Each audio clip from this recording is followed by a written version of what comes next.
লেবাননের সশস্ত্র গোষ্ঠী হিজবুল্লাহর ড্রোন হামলায় ইসরায়েলের এক সেনা নিহত হয়েছেন। বুধবার উত্তর ইসরায়েলের লেবানন সীমান্তে ওই ড্রোন হামলা হয়। বৃহস্পতিবার ভোরে এক সেনা নিহতের এই তথ্য নিশ্চিত করেছে ইসরায়েলি বাহিনী আইডিএফ। সার্জেন্ট পদধারী নিহত ওই সেনার নাম রেফায়েল কাউডার্স, যার বয়স আনুমানিক ৩৯ বছর। খবর টাইমস অফ ইসরায়েলের। উত্তর ইসরায়েলের শহর হুরফিশের লেবানন সীমান্তে দায়িত্ব পালন করছিলেন রেফায়েল।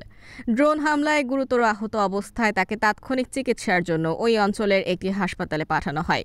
পরে অবস্থার অবনতি হলে মারা যান তিনি।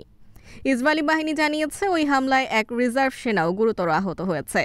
ফিলিস্তিনে হামলার প্রতিবাদে ইরান সমর্থিত লেবাননের সশস্ত্র গোষ্ঠী হিজবুল্লাহ ইসরায়েলি স্থাপনা লক্ষ্য করে গত অক্টোবর থেকে হামলা চালাচ্ছে। হামাসের হামলায় ৭ অক্টোবর থেকে এখন পর্যন্ত ৬৪৫ ইসরায়েলি সেনা প্রাণ হারিয়েছে। এদিকে গাজায় স্থায়ী যুদ্ধবিরতিতে যেতে অবিলম্বে ইসরায়েলি সেনা প্রত্যাহারের দাবি জানিয়েছে হামাস।